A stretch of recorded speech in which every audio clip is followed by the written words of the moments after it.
Hola, buenos días. El día de hoy, yo, Néstor Fabián Correa González, Fellow de Reumatología de la Pontificia Universidad Javeriana en Bogotá, les voy a hablar sobre cómo debemos evaluar una articulación sacroiliaca a través de los rayos X. Como es de costumbre, desde la perspectiva de la reumatología. Esta es una herramienta que utilizamos cuando un paciente llega a nuestra consulta con dolor lumbar y es de características inflamatorias, en especial cuando tiene menos de 45 años, debido a que el dolor lumbar inflamatorio, que es aquel que da en las mañanas de preferencia, mejora con la actividad, empeora con el reposo y mejora con los AINES, es una clave diagnóstica para las espondiloartritis. Estas espondiloartritis son un grupo de enfermedades dentro de las que incluimos la espondilitis anquilosante, la artritis psoriásica, la artritis reactiva, la artritis no diferenciada y la no radiográfica. Pero aquí vamos a hablar en especial de las alteraciones en la radiografía. ¿Cómo debemos leer una radiografía sacroiliaca y cuáles son esas pistas que nos deben orientar o que nos van a llevar al diagnóstico? Todo sacado de este libro que se llama Arthritis in Black and White, un libro publicado por Elsevier en 2012 y en donde la doctora Anne Brower y el doctor Donald Fleming son los editores. Un libro excelente para entender los cambios radiológicos de las enfermedades reumáticas en todas las articulaciones. Allí van a poder explorar de articulación de mano, codo, hombro, rodillas, sacroiliacas, todo. Y aquí vamos a ir paso a paso profundizando y evaluando en este libro y esta vez en sacroiliacas. Entonces, lo primero que debemos saber en nosotros es cuál es la proyección que debemos pedir a nuestros pacientes. ¿Por qué? Porque muchas veces se pide una radiografía de pelvis o radiografía de cadera unilateral o comparativa y allí evalúan las sacroiliacas, pero eso es un error. Lo que debemos hacer para evaluar la radiografía, las sacroiliacas es pedir una radiografía de sacroiliacas o también lo llaman una proyección de Ferguson. ¿Cómo se debe tomar? El técnico lo que hace es que pide al paciente que se acueste en la mesa de radiología, se ponga en posición supina, flexione las rodillas y las caderas y haga una abducción de las caderas. Y él va a dirigir el tubo de rayos X en una dirección de 25 a 30 grados en dirección de L5 a S1. ¿Cuál es la ventaja de tomar la proyección de sacroiliacas? Que vamos a poder evaluar la parte anteroinferior de la articulación, que es la que más se afecta en las espondiloartritis.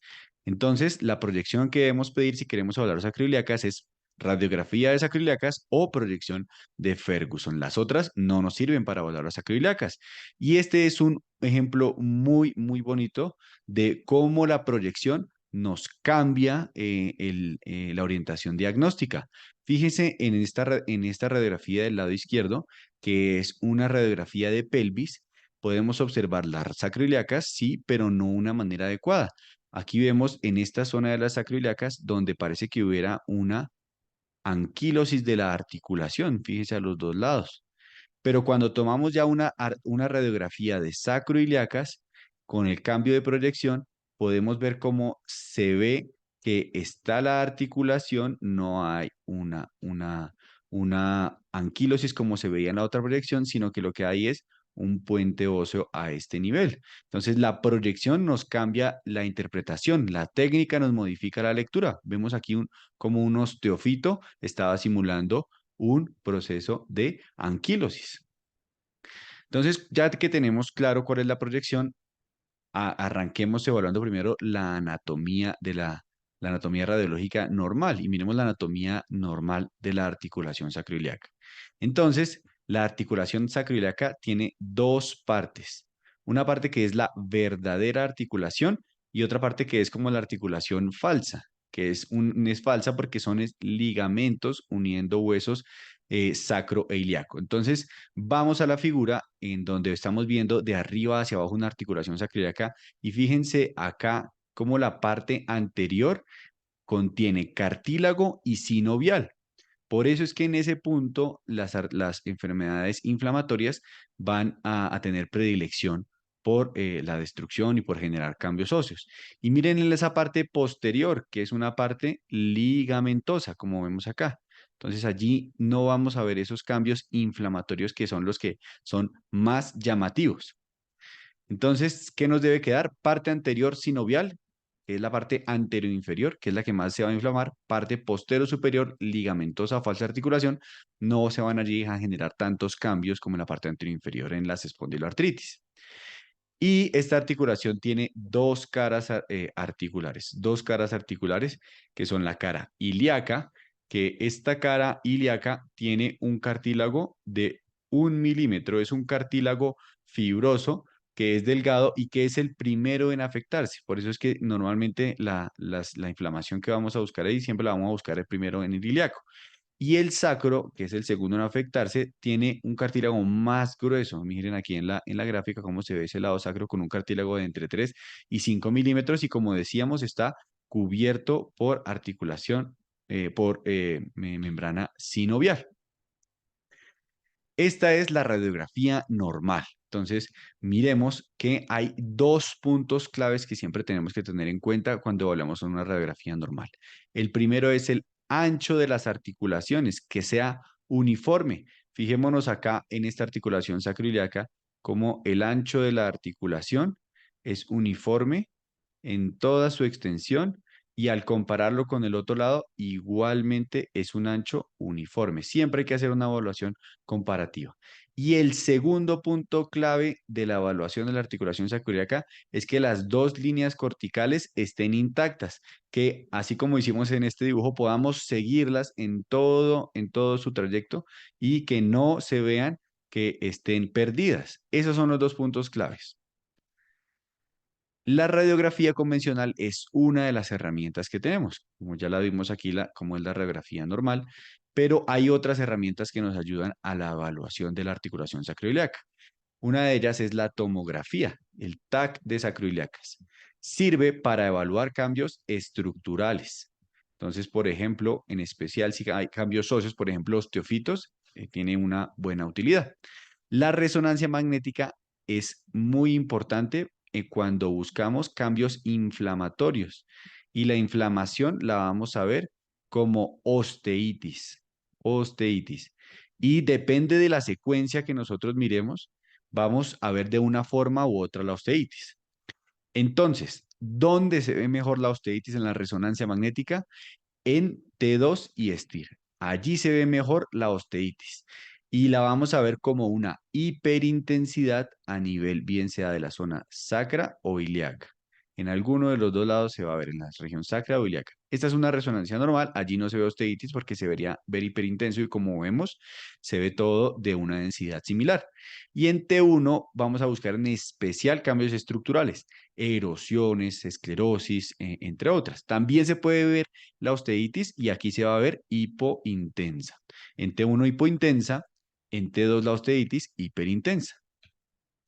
En T2 STIR, perdón. Listo. Ya viendo que hay varias opciones de evaluar la radiografía sacroiliaca, regresemos a la radiografía sacroiliaca normal. Entonces, la radiografía sacroiliaca normal, como decíamos, necesitamos evaluar dos puntos.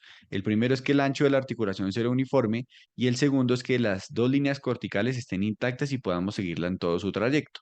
Si una de esas dos cosas está anormal, alterada, debemos evaluar 5 puntos. Y estos 5 puntos nos van a orientar hacia cuál es el diagnóstico que tiene nuestro paciente. ¿Cuáles son estos 5 puntos? El ancho del espacio articular. ¿Está perdido simétrico, asimétrico o está más ancho de lo normal? ¿Hay o no hay erosiones? ¿Qué tan grandes son? ¿Hay o no hay esclerosis que puede estar en la línea articular o una gran esclerosis o estar acompañando a las erosiones? ¿Hay o no hay puentes óseos o anquilosis? Y esos 4 cambios debemos verlos cómo están distribuidos, porque la distribución de ellos nos va a orientar. Es uno de los puntos bien importantes. De los 5 puntos que tenemos que evaluar, la distribución de estos cambios es uno de los más claves. Entonces, desmenucemos estos cambios anormales de la radiografía. Comencemos aquí por el primero, que es el ancho del espacio articular. Entonces, las espondiloartritis empiezan a hacer inflamación de la línea articular, la destruyen y generan erosiones, lo que se va a ver inicialmente como un ensanchamiento aparente y que es regular. No solo las espondiloartritis, sino que las infecciones también pueden generar ese ensanchamiento. Si uno ve que hay un adelgazamiento o disminución del espacio articular sacroiliaco simétrico, la artritis reumatoide es una buena opción diagnóstica. No es frecuente, de hecho es una de las alteraciones más infrecuentes de la artritis reumatoide, porque es de las últimas que ocurren en los pacientes y los cambios en manos, columna cervical, pues son iniciales y como los controlamos tempranamente, es poco frecuente que veamos cambios en sacroiliaca en artritis reumatoide. Si ese ancho del espacio articular es irregular, es decir, en unos lugares más ancho y en otros más angosto que otro, entonces la osteoartrosis y la artritis por cristales es una buena opción diagnóstica. Las erosiones, entonces las erosiones pueden ser pequeñas y en especial el prototipo de enfermedad que genera erosiones pequeñas es la espondilitis anquilosante. La artritis reumatoide las genera, pero es raro que genere erosiones allí. Entonces, la espondilitis anquilosante es la que genera erosiones pequeñas. Las dos que generan erosiones grandes y extensas son la artritis reactiva y la artritis psoriásica dentro de las espóndilos. Entonces, grandes erosiones en espondiloartritis, pensar en artritis reactiva y psoriásica. Y la artritis séptica, si el caso es que nuestro paciente tenga clínica para pensar en esta enfermedad, entonces una erosión grande y extensa también nos hace pensar en ella. La gota es otra enfermedad que puede generar grandes erosiones y la gota puede generar erosiones en forma de C. Y alrededor de esa erosión se empieza a ver unos cambios reparativos, una esclerosis reparativa alrededor de esa erosión en forma de C. La osteoartrosis y la artritis por cristales de pirofosfato de calcio no causa erosiones. Entonces, esta es una clave para el diagnóstico diferencial. La esclerosis, que es esta, digamos, esta línea blanca más pronunciada que vamos a ver alrededor de la articulación, también es un cambio importante. Entonces, este cambio de la esclerosis debemos buscarlo en las erosiones. Entonces, como les decía, si hay una erosión en C y tiene esclerosis alrededor, pensemos en gota. Si hay una esclerosis alrededor de la línea articular y es una mínima esclerosis, la espondilitis anquilosante es una buena opción. Si hay una extensa esclerosis, podemos pensar en artritis psoriásica, artritis reactiva, artritis séptica. También puede haber esclerosis reparativa, por ejemplo, en la osteoartrosis, en la artritis por cristales de pirfosfato de calcio y en la gota. Y hay una forma de esclerosis muy especial que es la osteitis condensans ili, que esta enfermedad es un cambio o se genera por una alteración biomecánica en la que el peso se reparte mal a nivel de la pelvis y se genera una esclerosis en forma de triángulo o de cuña en el ilion y es bilateral. Ya más adelante la vamos a ver. El cuarto cambio es la presencia y tipo de puentes óseos. Entonces, los puentes óseos debemos ver si son verdadera anquilosis, que lo va a ocurrir en las espondiloartritis y en la artritis séptica, o si son osteofitos. Y los osteofitos se van a diferenciar de la verdadera anquilosis porque son puentes, es decir, comunican un hueso y el otro, sacro e ilíaco, pero nunca tocan la articulación, pasan por encima de la articulación. Ya vamos a ver más adelante unos ejemplos muy bonitos que se ven en la tomografía y en la radiografía. Entonces, los osteofitos en especial lo generan la osteoartritis y los cristales.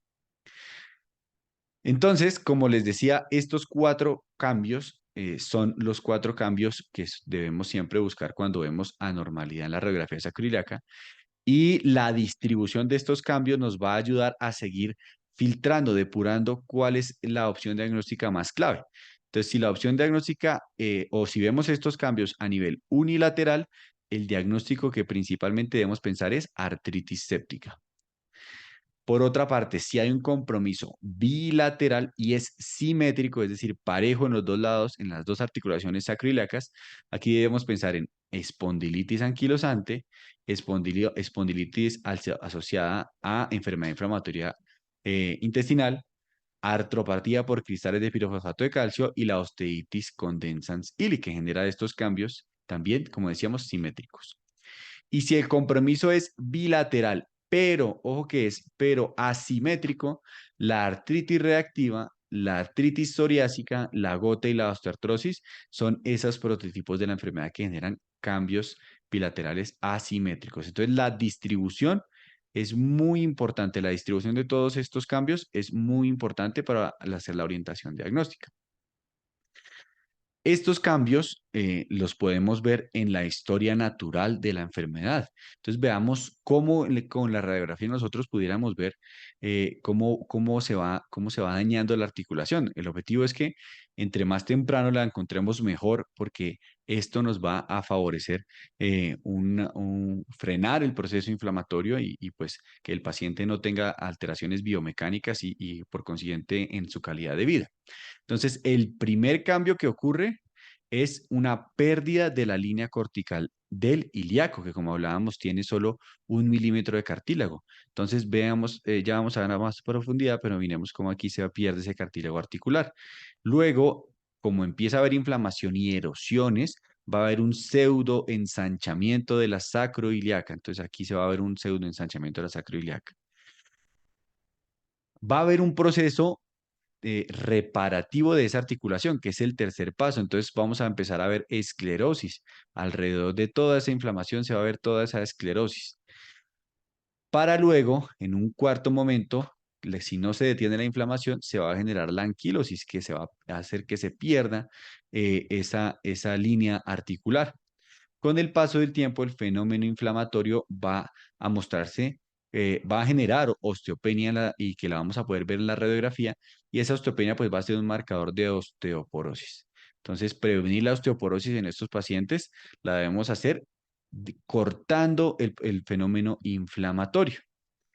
Como les decía, todas las enfermedades pues tienen esta historia natural, pero no son iguales entre ellas porque todas tienen una diferente severidad de los cambios y la distribución, como decíamos, es diferente.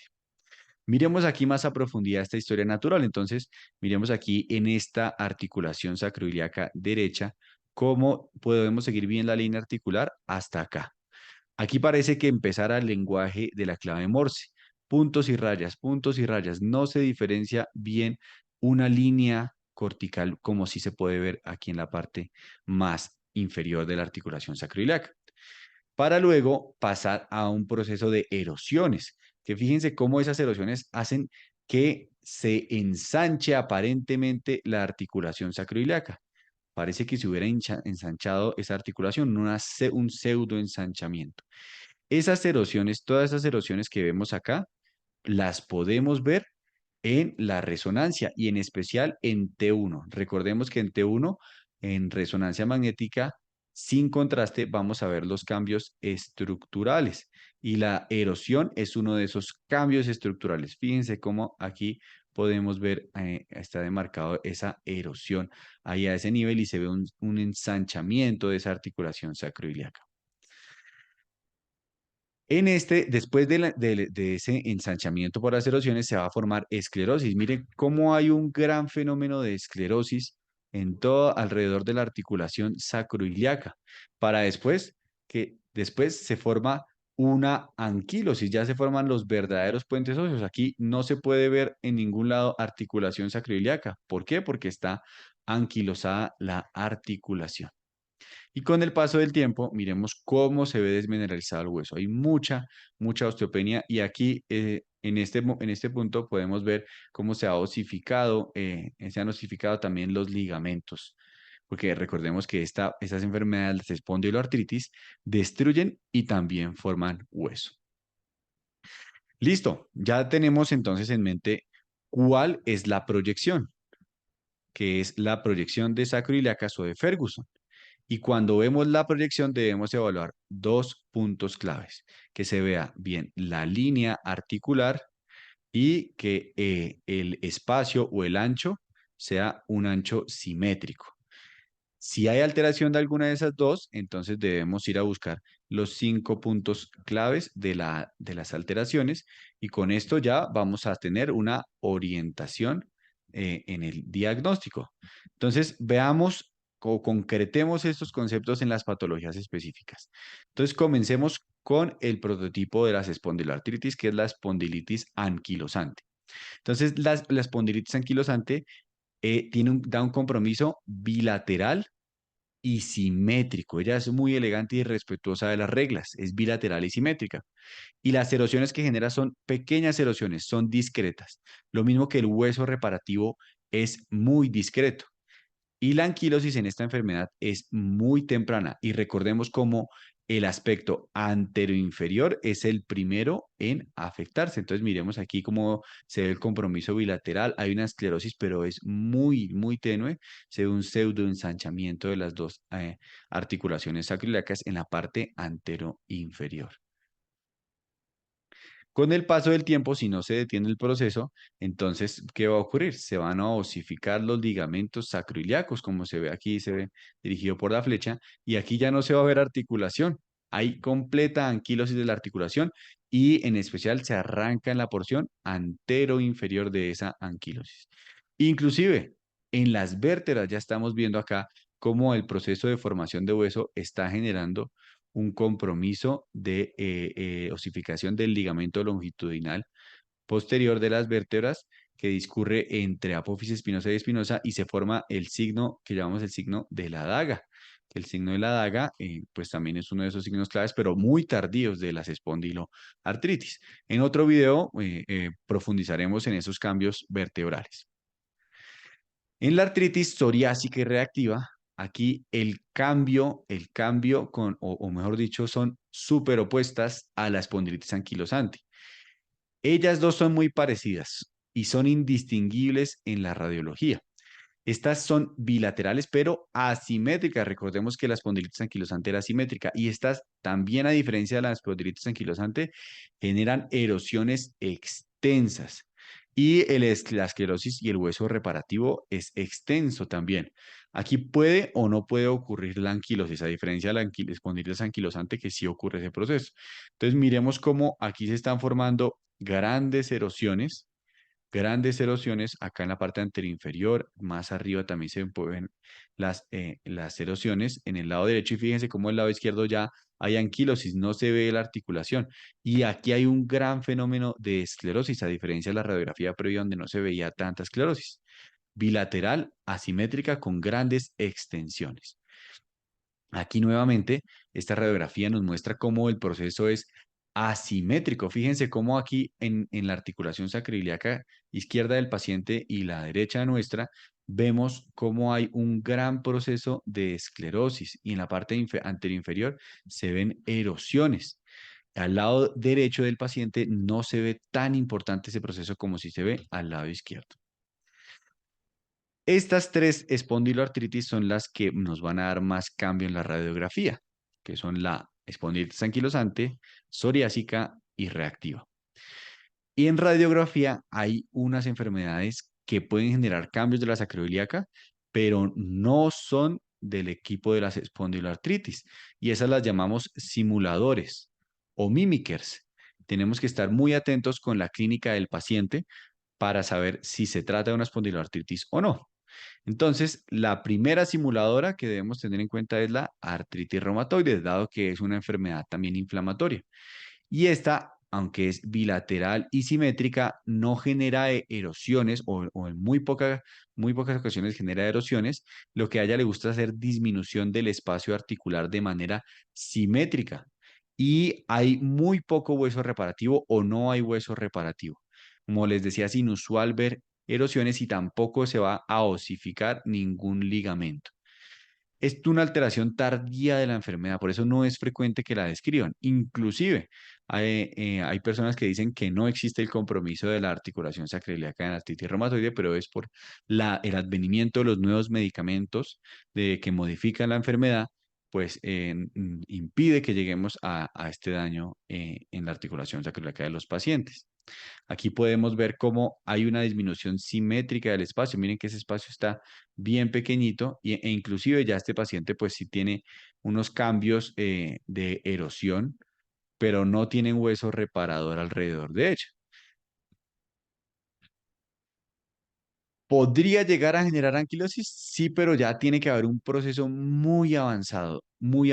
Y nuevamente lo va a hacer solo en el lugar donde haya articulación sinovial. Este es un diagnóstico diferencial súper clave, la espondiloartritis infecciosa, porque las infecciones son más frecuentes que las espondiloartritis inflamatorias. Entonces, ¿cómo hacemos para diferenciarla? Clínicamente, pues debemos tener un paciente en quien sospechemos infección y en la radiografía vamos a ver cómo hay un compromiso unilateral y hay grandes erosiones. Al igual que la reparación y la esclerosis son grandes, son extensas. Y no solo se compromete la articulación, sino que los tejidos blandos también se van a comprometer.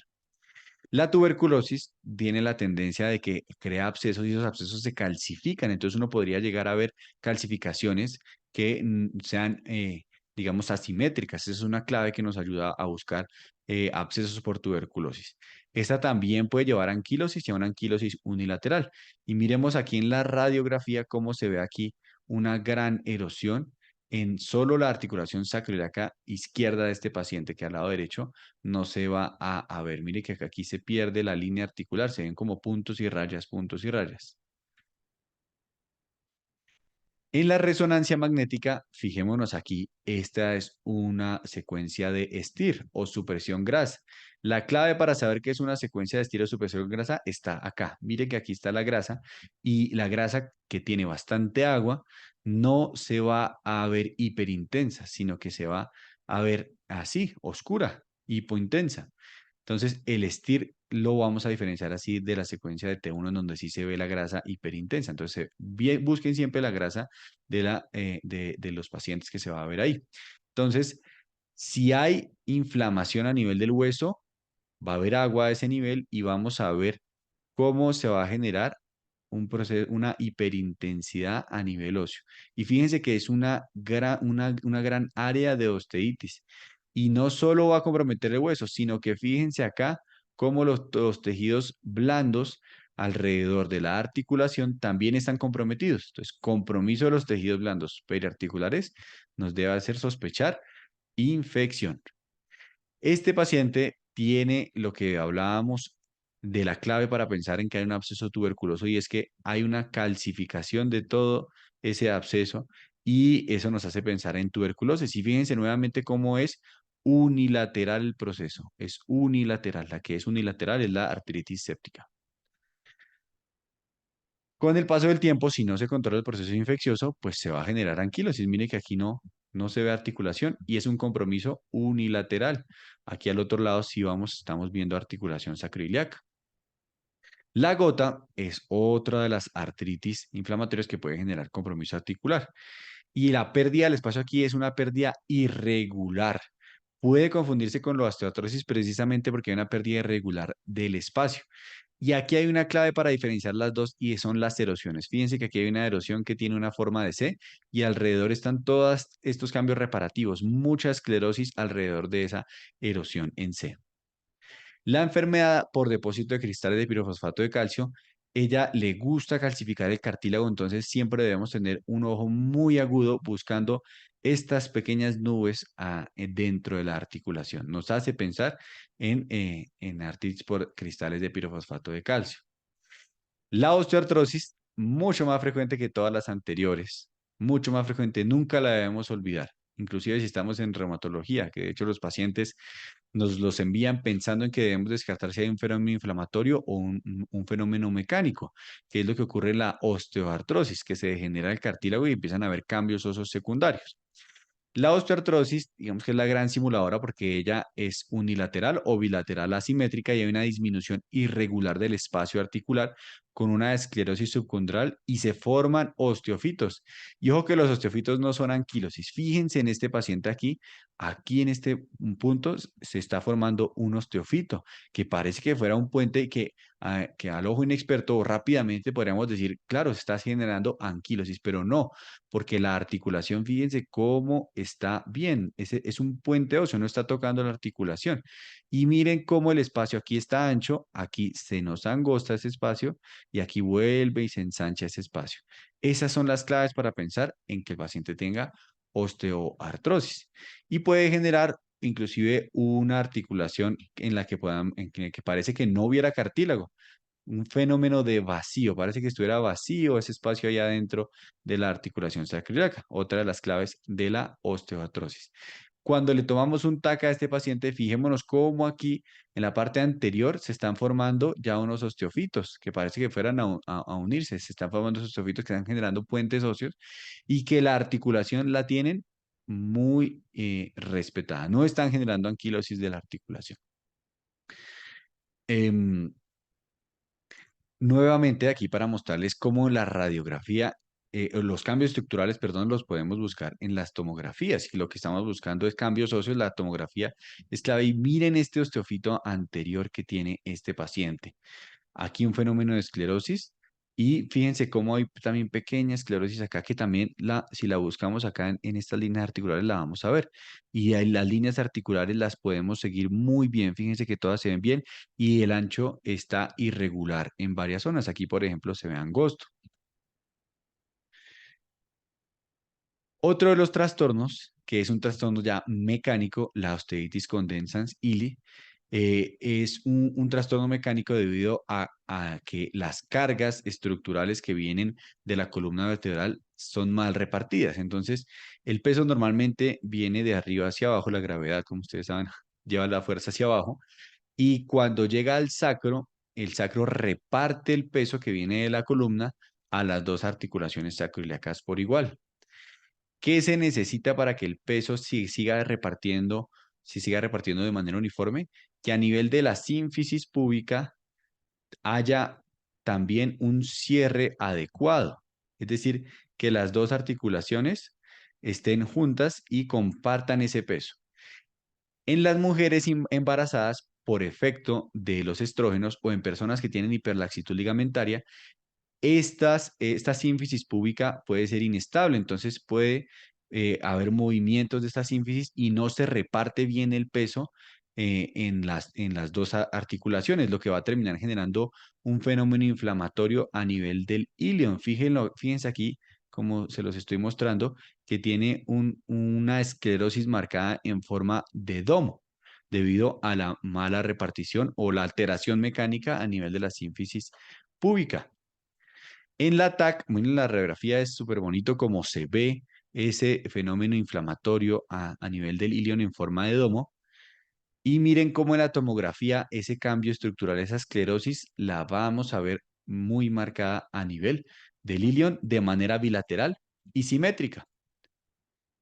Entonces, ya para terminar, les quiero dejar este algoritmo que es muy útil cuando evaluemos la radiografía sacroiliaca y la radiografía de columna. Pero esta vez nos vamos a orientar más en los cambios inflamatorios de las sacroiliacas. Entonces, los cambios inflamatorios que más nos van a hacer ser llamativos es la osteopenia, que haya destrucción de la articulación y erosiones. Y si vemos eso en las sacroiliacas, pues vamos a decir que tienen sacroileitis.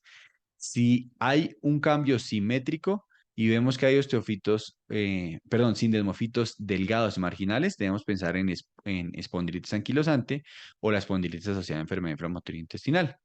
Si por el contrario el tema es que es asimétrico, esa sacroilitis es asimétrico, bilateral asimétrico, y hay unos sindesmofitos grandes, burdos, no marginales, debemos pensar en artritis reactiva y artritis psoriásica. Y si es unilateral, la artritis séptica es la más clave allí. Eso era lo que le queríamos contarles, cómo hablar una radiografía que hoy por hoy sigue siendo una herramienta de gran utilidad. No despreciemos estas herramientas que aunque tienen muchos años, el examen del paso del tiempo les ha permitido mostrar que aún tienen utilidad. Más adelante les explicaremos en otro video cuáles son los cambios que se ven en resonancia para que juntemos estos dos conocimientos y podamos traerlos a favor siempre de nuestros pacientes y que nosotros tomemos las mejores decisiones. Muchas gracias. Los invitamos a seguir viendo nuestros videos de revisiones académicas en reumatología. Hasta pronto.